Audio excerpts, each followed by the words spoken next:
জোয়ার শুরু হয়ে যায়। শুরু হওয়ার পরে হিরোইন কি চান করতে গেছে, পিছু পাটা ফেসে গেছে তাদের। তখন হিরো দেখতে পায়, ওকে ধরতে যায়। ধরতে যাওয়ার পরে দুজনেই ভেসে যায়। ওরা আগে শ্বেতাকে তোলে গাড়ি মানে বোটের উপরে, তারপরে রাহুলদাকে তোলে।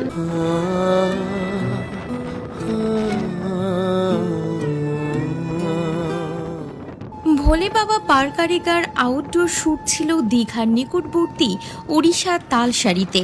শুটের ফাঁকে ঘটে মর্মান্তিক ঘটনা, জলে ডুবে যান রাহুল। ঠিক কি ঘটেছিল এদিন? জি বাংলায় নতুনভাবে শুরু হয়েছিল ভোলে বাবা পার কারিগর সিরিয়ালটি, আর সেখানে কেন্দ্রীয় চরিত্রে দেখা যাচ্ছিল রাহুল অরুণোদয় বন্দ্যোপাধ্যায়কে। এ দিয়ে শুরু হয়েছিল গল্প। দুজনে গিয়েছিল মধুচন্দ্রিমায়, আর তারই আউটডোর শুট ছিল দীঘার নিকটবর্তী ওড়িশার তালসারিতে। শুটের ফাঁকে ঘটে মর্মান্তিক ঘটনা, জলে ডুবে যান রাহুল। জানা গিয়েছে রবিবার সকাল থেকে শুটিং এ ব্যস্ত ছিলেন ভোলে বাবা পার কারিগর টিম। সঠিকভাবে শেষ হয় কাহিকে নিয়ে গাড়ি ছেড়েও দেয়।